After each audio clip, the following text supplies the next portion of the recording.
देख रहे हैं जवाब देना पड़ेगा और आपके साथ मैं हूं पूजा यादव। माह रमजान का आज आखिरी जुमा है और जिसे अलविदा जुमा कहा जाता है। जुमे की नमाज को लेकर यूपी में इस वक्त अलर्ट है। नमाज कहां होगी कहां नहीं, इसी को लेकर सियासत तेज है। दोपहर के 12:30 बजे से शुरू हुआ नमाज का सिलसिला अभी भी जारी है और साथ ही जारी है तनाव। संभल, मेरठ, बागपत, झांसी, लखनऊ में सुरक्षा के कड़े इंतजाम किए गए। दूसरी ओर संभल में चप्पे चप्पे पर प्रशासन की निगाह है। ड्रोन से पूरे शहर पर नजर रखी जा रही है। मेरठ में प्रशासन के फरमान पर सवाल उठ रहे हैं, जहां सड़क पर नमाज अदा करने पर पासपोर्ट और ड्राइविंग लाइसेंस रद्द करने को कहा गया। गौतम बुद्ध नगर में 31 मार्च तक धारा 163 लागू कर दी गई। आखिर नमाज को लेकर इतना तनाव क्यों है और क्यों हो रही है इस पर सियासत? आज इसी मुद्दे पर चर्चा होगी, जिसमें हमारे साथ कुछ मेहमान भी जुड़ेंगे। लेकिन पहले अलग अलग शहरों से हमारे संवाददाता हमारे साथ जुड़ेंगे, जो हालात का जायजा लेते नजर आएंगे और उनके साथ भी हम जानकारी भी लेंगे और कई मेहमान हमारे साथ रहेंगे जिनके साथ में हम चर्चा भी करने वाले हैं। तो फिलहाल तस्वीरें आपको दिखा रहे हैं यूपी में अलविदा की नमाज, और ऐसे में शहर शहर प्रशासन अलर्ट मोड पर है। अलग अलग शहरों से हमारे संवाददाता हमारे साथ अब से कुछ ही देर में जुड़ेंगे, जो हमें इस वक्त वहां की पूरी जानकारी देने वाले हैं। जुमे की नमाज पर जिस तरह से हमने देखा, आखिरी नमाज है, जुमे की नमाज है, नमाज पर बेसिकली बात होने वाली है कि आखिर ऐसा क्या हुआ कि इस नमाज पर इतना तनाव पैदा हो चुका है। आइए, खास मेहमान हमारे साथ में इस वक्त है, उनके साथ में चर्चा की इस वक्त शुरुआत करते हैं। हमारे साथ में आलोक वत्स रहेंगे, जो इस वक्त बीजेपी का पक्ष रखते हुए नजर आने वाले हैं। इसके अलावा मनोज यादव हमारे साथ में रहेंगे, जो कि समाजवादी पार्टी का पक्ष रखते हुए नजर आने वाले हैं, और हाफिज गुलाम साहब हमारे साथ में रहेंगे, जो कि मुस्लिम स्कॉलर है। सभी का एक बार स्वागत है। आलोक वत्स साहब, आपके साथ शुरुआत करते हुए सवाल ये है कि इतना क्या हो गया कि जब देखो नमाज नमाज नमाज नमाज नमाज नमाज को लेकर इतना ज्यादा कभी चर्चा तो नहीं हुई जितना आपकी पासपोर्ट रद्द हो जाएगा, ड्राइविंग लाइसेंस छीन लेंगे या रद्द हो जाएगा, क्यों? देखिए पूजा जी, नमाज एक पाक प्रार्थना है, इसके विरुद्ध हम नहीं हैं, कभी नहीं थे, आज भी नहीं है। बल्कि हम तो सौगातें मोदी दे रहे हैं उन मुफलिस मुसलमानों को जो इस चीज के लिए इन सामानों को इकट्ठा नहीं कर पाएंगे। तो हमारी तो प्रेरणा है, लेकिन आप पब्लिक को डिस्टर्ब करने का जो मसला आता है उसमें थोड़ी सावधानी बरतनी होगी। पब्लिक प्लेसेस में रोड ब्लॉक कर देना, आप मस्जिद में नमाज पढ़िए, अपने घर में नमाज पढ़िए, कोई नहीं रोकता है। लेकिन अगर आप पब्लिक के रास्ते को बाधित करेंगे तो वो ठीक नहीं है, चाहे वो हिंदू का हो चाहे मुसलमान का हो। इसके तहत थोड़ी एहतियात बरती जा रही है, अन्यथा कोई प्रॉब्लम नहीं है, वो अपना नमाज पढ़े, कोई दिक्कत नहीं है। लेकिन ये नमाज पढ़ने पर पासपोर्ट जब्त हो जाएगा, ड्राइविंग लाइसेंस भी रद्द करेंगे, ये किस तरह का फरमान है? कहां से आ रहे हैं इस तरह के फरमान? देखिए जी, हिंदुस्तान में लोग सख्ती का लैंग्वेज ही समझते हैं। अगर आप किसी को समझा बुझा के कहें तो 100 में 90 लोग आपकी बात सुन के टहल जाएंगे। तो इस तरह के नियम तो जो अपराधी होते हैं सबसे पहले उनके लिए होना चाहिए। अगर इतना ही लोगों की परवाह है तो एक सवाल ये आता है कि फिर अपराधियों के साथ तो इससे ज्यादा सख्ती से पेश आना चाहिए। उनके पास तो फिर अधिकार होते हैं, लोकतांत्रिक अधिकार हैं, संवैधानिक अधिकार हैं, वहां पर तो उनके पास इतने ऑप्शंस होते हैं। यहाँ पर सीधे ये कैसा कि भैया आपका पासपोर्ट ले लेंगे, आपका ड्राइविंग लाइसेंस रद्द कर देंगे, ये क्या हुआ? मतलब इसीलिए लोग डाउट कर रहे हैं, इसीलिए पूछ रहे हैं कि मतलब नमाज से इतना एतराज है क्या? देखिए, पता नहीं कहां पर ये चीज लागू होने की बात कही गई है, मुझे पूर्ण जानकारी नहीं है। लेकिन अपराधियों के प्रति भी हम कितने सख्त हैं, ये शायद आपसे छिपा हुआ नहीं है। ठीक है, अब जवाब देते समाजवादी पार्टी के प्रवक्ता मनोज यादव से।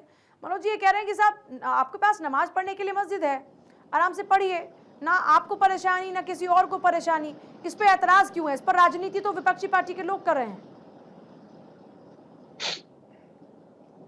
देखिए पूजा जी, विगत 11 सालों में भारत में अल्पसंख्यक कम्युनिटी के हर उस तीज त्योहार पे, चाहे वो ईद हो, बकरीद हो, कोई और उनका त्योहार हो, उस पे सरकार के पेट में ऐंठन रहती है, इसमें दो राय नहीं है।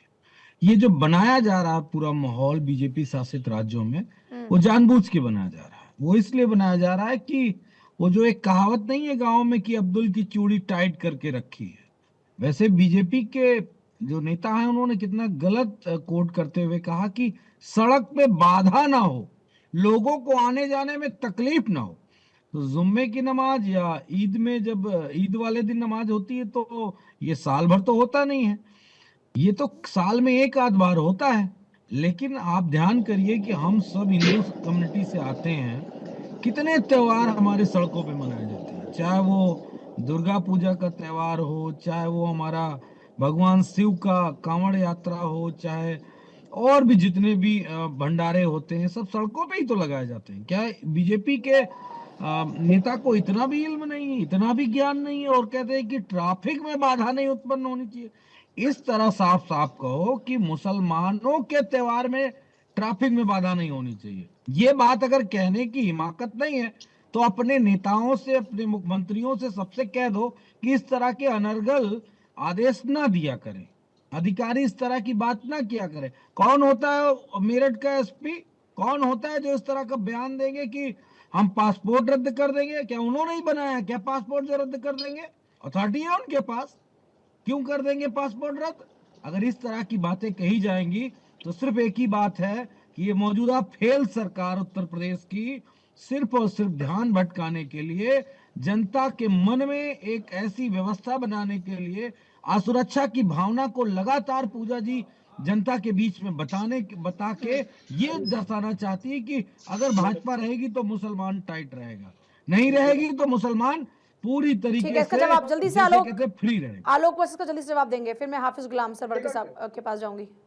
देखिए, मैं एक चीज बता दूं कि मनोज जी ने जो कहा कि बाधित नहीं होती है, हर फ्राइडे को जुमे की नमाज होती है, और हर फ्राइडे को बहुत जगह है जहां पर बिल्कुल ही ट्रैफिक अनियंत्रित हो जाती है। मसलन ओखला, नोएडा, यहाँ की मैं बात कर लेता हूँ, पूरा 1 घंटे तक पूरी ट्रैफिक बाधित रहती है, और ये साल में प्रत्येक शुक्रवार को होता है। इसका आलोक बस इसका जवाब ये कह रहे हैं कि साहब हर बार की जुमे की नमाज की बात नहीं हो रही, ये आज की नमाज की बात कर रहे हैं, जो इस माह रमजान का आखिरी आज जुमा की नमाज है, ये इसकी बात कर रहे हैं। क्या ये तो साल में एक ही बार आता है ना, माह रमजान तो एक ही बार आता है ना साल में। लेकिन ये प्रक्रिया तो लगातार चल रही है पूजा जी, हर जुमे को रोड पे ये बाधित कर देते हैं ट्रैफिक को, हर जुमे को। और आज भी इनको नमाज पढ़ने से कौन रोक रहा है? आप मस्जिद में पढ़िए, मस्जिद के परिसर में पढ़िए ना सर, वो तो आप भी नहीं रोक सकते। नहीं, कोई भी नहीं रोक सकता। हम रोक भी नहीं रहे हैं, हम रोक भी नहीं रहे हैं। आप मस्जिद के अंदर पढ़िए, मस्जिद के परिसर में पढ़िए, कौन रोक रहा है आपको? ठीक है, हाफिज गुलाम सरवर साहब, आपका इस पर क्या कहना है? ये कह रहे हैं कि मस्जिद में नमाज पढ़ने का तो जो तरीका है वो मस्जिद में ही नमाज पढ़ने का है, तो पहली बात तो सड़कों का एक कल्चर ही शुरू हुआ गलत। ये कह रहा दूसरा कि ट्रैफिक की समस्या पैदा हो जाती है उस 1 घंटे के लिए, तो बेहतर है कि जहां इबादत की जगह है वहां पर इबादत की जाए। देखिए पूजा जी, बिल्कुल सही बात है, मस्जिद बनाई ही गई थी नमाज पढ़ने के लिए, तो मुसलमानों को बिल्कुल मस्जिद में ही नमाज पढ़नी चाहिए और सड़क पर नमाज नहीं पढ़नी चाहिए। सड़क के नमाज का शुरू से हमने भी विरोध कर रखा है कि भाई कोशिश ये कीजिए कि सड़क पर नमाज न पढ़ी जाए, इल्ला माशाअल्लाह कभी कोई ऐसी परिस्थिति आ जाती है जहां कोई उपाय नहीं है, तो उसी में ये मामला कहीं शुरू हुआ था, धीरे धीरे ये एक परंपरा सी बन गई। लेकिन देखिए भारत है ये, भारत में केवल नमाज नहीं, जो लोग सोसाइटी में रहते हैं उन्हें पता है, हमारे यहाँ तो शादी ब्याह मरना जीना सब सड़क पे ही होता है। और खास करके शहर की बात अगर कर ली जाए, शहर की, तो शहर में मैं लगभग 18 साल से दिल्ली शहर में हूँ, और मुस्लिम हलके में भी और नॉन मुस्लिम हलके में भी मेरा जाना आना, रहना सहना, मिलना जुलना होता है।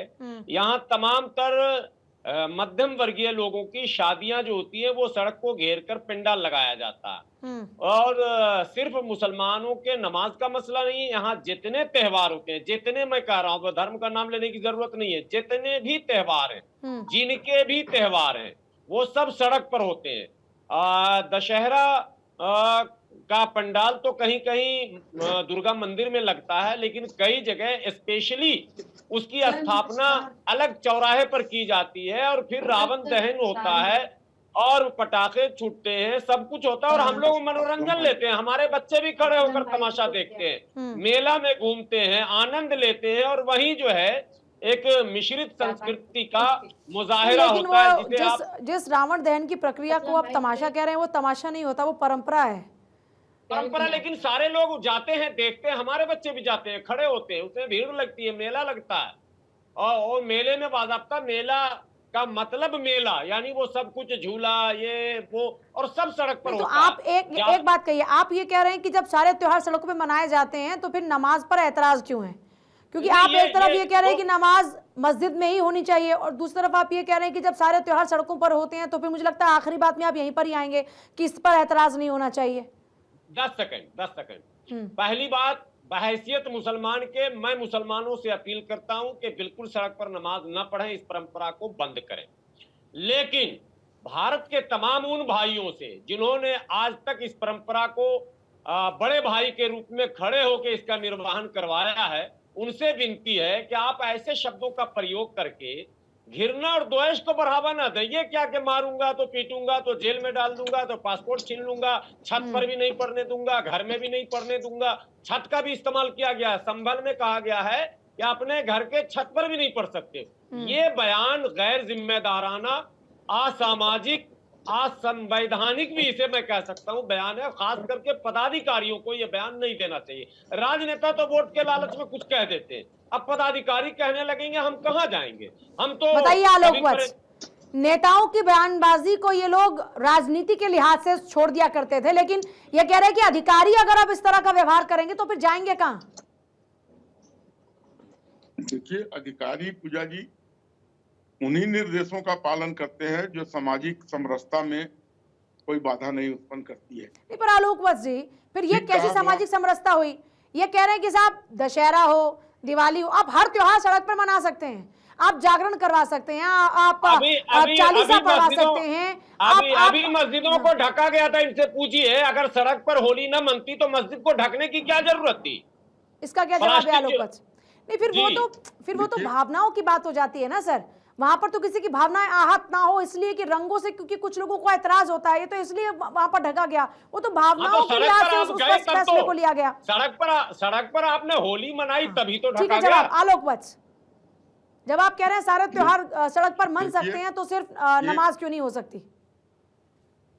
मैं गुलाम सरवर जी के बात से सहमत हूं कि मुसलमानों को सड़क पर नमाज नहीं पढ़नी चाहिए और हिंदू भाइयों से भी अपील करता हूं कि आप भी कोई त्योहार सड़क पे मनाने की कवायद ना करें। जो उसके लिए निश्चित स्थान है वहां पर जाके कीजिए ताकि किसी को किसी रूप में परेशानी ना हो। ये सही बात है, सिर्फ मुसलमान पर लागू नहीं कर सकते, ये फिर हमको अपने ऊपर भी लागू करना होगा। यहाँ तो मनोज जी फिर सारी बात ही सॉल्व हो गई। फिर तो इसका मतलब ये है कि कोई रॉन्ग नंबर लगा हुआ है, जिस रॉन्ग नंबर के कारण इतनी गफलत की स्थिति है। बड़ी अच्छी कह दी और बहुत अच्छाई के साथ साथ बड़े जिंदादिली के साथ कह दी और उन्होंने एक्सेप्ट भी कर लिया। लेकिन मेरे ख्याल से योगी आदित्यनाथ जी सुन लेंगे तो बुरा लग जाएगा योगी आदित्यनाथ जी को।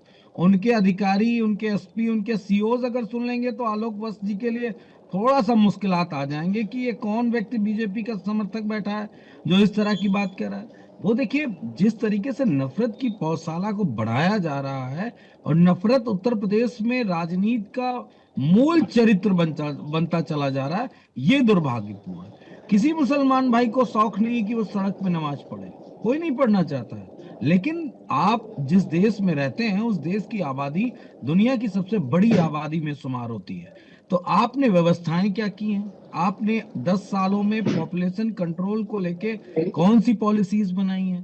किस लोग सड़क पे नमाज न पढ़े? नमाज पढ़ना तो इबादत की बात है, लोग मजबूरी में सड़कों पे ठुठरती रातों में सोते हैं पूजा जी, मैं अपनी आंखों से देखता हूँ। सोते हैं, सड़कों पे पड़े रहते हैं, गर्मियों में डिवाइडर पे सोया नहीं, पर करते हैं। मनोज जी, तो दोनों भारत की बातों में बड़ी एक फर्क तो है। क्या आप ये नहीं मानते? मैं ये नहीं कह रही कि इबादत सड़क पर होनी चाहिए या नहीं होनी चाहिए, मैं उस बात पर नहीं जा रही। मैं एक बात बोल रही हूं कि जब सड़कों पर इबादत होती है, जब सड़कों पर नमाज पढ़ी जाती है, उस वक्त पे ये तो फैक्टर होता है ना कि उस दौरान में उस वक्त वहां का पूरा ट्रैफिक बंद हो जाता है, वहां पर गाड़ियां जाती नहीं। उस 1 घंटे के लिए लोगों के लिए परेशानियां तो बढ़ती है ना।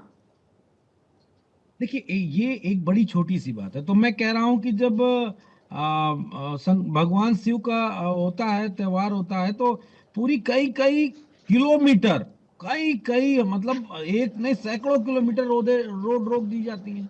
तब हम क्या कहेंगे? इस पे क्या जवाब है प्रशासन का? हम किससे झगड़ा करें कि भैया हमको बड़ी दिक्कत होती? मुझे अभी, मैं हाल फिलहाल गोंडा जाना था, तो बहराइच के रूट पे महादेवा मंदिर है, वहां पे कांवड़ियां जा रहे थे, तो उधर से जाना नहीं पड़ा, तो हमको 50 60 70 किलोमीटर दूर से घूम के जाना पड़ा। तो क्या करें? किससे झगड़ा करें कि भैया क्यों कांवड़ यात्रा के लिए सड़क जाम कर दी गई? ये नहीं कहा जा सकता ना। तो ये चाहे हिंदू हो, मुसलमान हो, सिख हो, ईसाई हो, अब जैसे सिखों का त्योहार है, गुरु पर्व आता है, उसको भी सड़क साफ करते हुए भी तमाम सारे जो सिख गुरु चलते हैं, और पूरा उनका यात्रा जो है सड़क पर ही निकलती है। तो क्या अब सिखों से कल, आज मुसलमानों से दिक्कत है, आलोक जी, कल इसका सिखों क्या से हो जवाब है? जाएगी, हो इसका जाएगी। क्या जवाब है आलोक जी? देखिए, जब कांवड़ यात्रा निकलती है तो उसका रूट पहले से निर्धारित कर दिया जाता है और ट्रैफिक को उसी ढंग से डाइवर्ट कर दिया जाता है। लोगों को पता होता है नमाज और कि ईद की हमको किस नमाज के तरफ लिए से पहले जाना से है। नहीं बताया जाता है क्या? तो ये आप लेकिन क्या जो नमाज तथ्य है दे वो रहे हैं?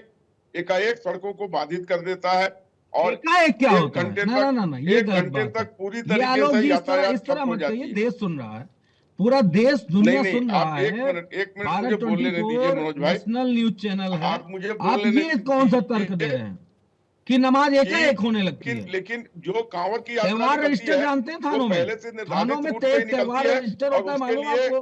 पूरी मैं नोटिफिकेशन हो पूछ जाती रहा है हूँ, कि थानों आम में आदमी को त्योहार किस रोड रजिस्टर से होता ट्रेवल है, करना है। उसके बारे में लेकिन आपको जानकारी है? ये जो क्या नमाज पढ़ी त्योहार जाती है रजिस्टर पे ये जुम्मे की एकाएक नमाज हर या फ्राइडे को, ईद की हर नमाज के शुक्रवार बारे को में या देश अलविदा के की नमाज विभिन्न के जगहों बारे में पर नहीं लिखा सड़कें जाता है बाधित क्या? हो जाती हैं। तो आप ये और कह रहे बाधित हैं हो कि जाती है। एक अगर कोई एक बड़ा त्योहार होता है तो उसके लिए अरेंजमेंट किए जाते हैं, लेकिन क्योंकि आप कह रहे हैं कि हर बिल्कुल। हफ्ते की बात है इसलिए इसके लिए दिक्कतें आती है, तो ये कह रहे हैं कि तो ठीक है, आप हर हफ्ते की बात छोड़िए, आप जब ये माह रमजान की बात हो, जब ये आखिरी नमाज हो इस महीने की, तो उस मौके पर आपको इंतजाम करने चाहिए था। उसी मौके पर आप कह रहे हैं कि साहब हम तो पासपोर्ट ले लेंगे, हम तो ड्राइविंग लाइसेंस ले लेंगे। फिर ये क्या हुआ? अगर सबके लिए कानून है, अगर सबके लिए नियम है, तो फिर सबके लिए होने चाहिए। देखिए पूजा जी, इंतजाम तभी हो सकता है जब उसके लिए प्रॉपर एप्लीकेशन आए मस्जिद की तरफ से कि हमारे यहाँ तो इसका भीड़ ज्यादा सॉल्यूशन हो ये होना जाती है। चाहिए था ना फिर आलोकवत जी, फिर इसका सॉल्यूशन ये होना चाहिए थे कि जहां पर भी और नमाज या इस तरह का इंतजाम किया जा रहा है उसके लिए आपको पहले से परमिशन लेनी होगी। यहाँ तो परमिशन की बात ही खत्म हो गई ना, तो साफ साफ कह दिएगा कि नो मींस नो, कहीं बाहर में नहीं होगी नहीं नमाज। एक लाइन पूजा जी में अगर बोल आप लूं? बगैर हाँ, परमिशन के कोई हाफिज काम गुलाम कर सरवर रहे साहब, हैं, हाफिज गुलाम सरवर अगर साहब, आपके ठीक है, हाफिज ऊपर गुलाम कोई, सरवर साहब, आप बगैर परमिशन के कोई काम कर रहे हैं, हाफिज आपके सर ऊपर एक सेकंड तो में बस वक्त कार्रवाई नहीं, हाफिज होगी। गुलाम सरवर साहब प्लीज। आलोक जी के संज्ञान में एक बात जरूरी है कि पहली बात तो यकायक कहीं नमाज नहीं होती है, उसका समय निश्चित है। दूसरी बात के मेरा अपना अनुभव, अब मेरी उम्र भी 50 साल के करीब है, कहीं भी मुख्य मार्ग को बाधित करके नमाज नहीं पढ़ी जाती है कहीं भी। वो गलियों में जो सिकड़ी गलियां हैं, मस्जिद है, मुख्य मार्ग जिससे एम्बुलेंस या यात्री को बाधा पहुंचे, ऐसा कहीं नहीं है। इक्का हाफिज दुक्का भाई, कोई मस्जिद है। ओखला में मुख्य नहीं सड़क नहीं बाधित नहीं हो सर, जाती है। ओखला में नहीं मुख्य होती। सड़क तीसरी बाधित हो बात, जाती है। तीसरी बात के एप्लीकेशन अलविदा से पहले और ईद से पहले और बकरीद से पहले मैं खुद मस्जिद से जुड़ा हूं, लिखता हूं, दसियों मस्जिद वाले हमसे एप्लीकेशन लिखवाते हैं, तो बिल्कुल एप्लीकेशन दिया जाता है। और जो थाना है नियरेस्ट, जिस थाने के अधीन में वो क्षेत्र आता है, उस थाने के पदाधिकारी भी अपने संज्ञान में रखते हैं कि कहां कहां नमाज में कितनी भीड़ आती है और किस रूट से आती है, किस रूट से जाती है। ऐसा चलिए नहीं ठीक कि है, सरकार मेरे के पास अब खबर वक्त में नहीं है, नहीं। माफी चाहूंगी। बहुत शुक्रिया सभी का चर्चा में शामिल होने के लिए। लेकिन इस देश की खूबसूरती यही है कि यहाँ पर अलग अलग धर्म के लोग रहते हैं, अपनी धार्मिक मान्यताओं को मानते हैं, अपनी पूजा पाठ इबादत जिसको जिस तरीके से पूजा पाठ करनी है वो हक यहाँ पर मिलता है, अपने धर्म के प्रचार का हक मिलता है। लेकिन क्या इस वक्त धर्म के नाम पर राजनीति लगातार बढ़ती जा रही है? क्या धर्म की राजनीति ज्यादा जनता के हकों से इंपॉर्टेंट है, ये जनता को भी सोचना होगा, क्योंकि नेता वही चुनते हैं जो उनको सूट करता है और जो वो जनता के इमोशन के जरिए समझ पाते हैं। तो क्या इस तरह का इशारा जनता की ओर से भी है? तो जनता को भी इस बारे में सोचना चाहिए।